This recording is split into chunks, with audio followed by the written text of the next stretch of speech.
As we've seen in the series of videos, international commercial terms or Incoterms are going to help you to set up favorable terms to you as either the seller or the buyer when you're purchasing. These terms will help you to determine who pays for what during the international transport. At what point is the risk going to be transferred from the seller to the buyer? Basically, to determine who's responsible for the goods at any given time. The issue of delivery location. Who hires and pays for the transportation required? Who hires and pays for the insurance to be used? The issue of documents required as well as the cost at any given moment. So in the current version of Incoterms, they can be divided into 4 categories. That is E, F, C, and D. Now let's look at how those groups work.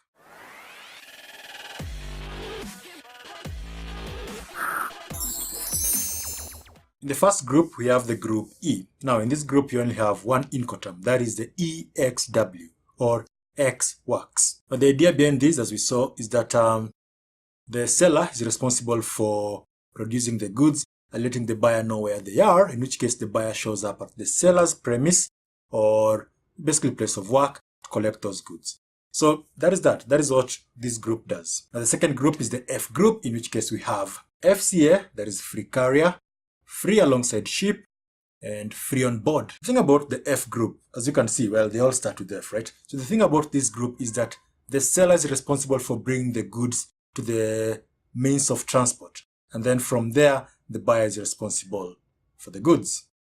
So like in the case of free on board, they bring them on board a given vessel, or free alongside a given vessel. The whole point is that with this particular group, the seller brings those goods to a given means of or medium of transport. The third group you have is group C.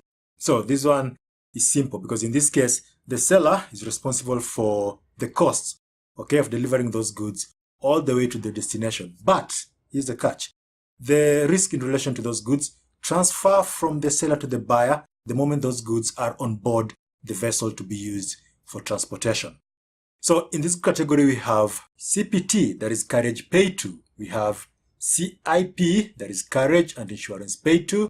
We have CFR, that is carriage and freight. And we have CIF, that is costs, insurance, and freight. The last group we have is group D.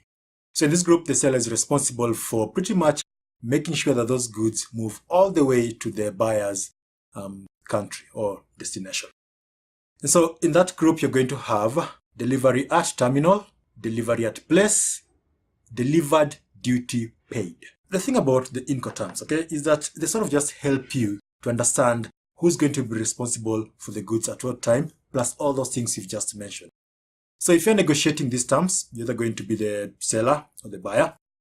The thing is to negotiate the terms which give you most control. For example, EXW gives the buyer control in relation to those goods because all they have to do is pick them from the seller's premise to wherever it is that they're going.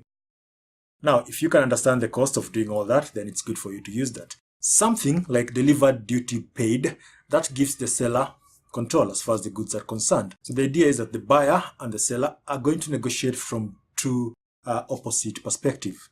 Each person, the buyer wants to pay the minimum price possible. The seller wants to sell, or in this case, to supply at the maximum price possible. It's negotiation. But, that's not what this course was all about. So this course was all about ensuring that you've understood the terms that you can use when you're importing or when you're exporting. So, here's the thing. If you have any question, make sure you ask. And it really isn't so much about asking it in this channel. You can ask here, you can email me, you can ask at any of my social media platforms. I'm Moses, and thank you for, watching this course, and I'll see you in my next course. Do have a lovely time.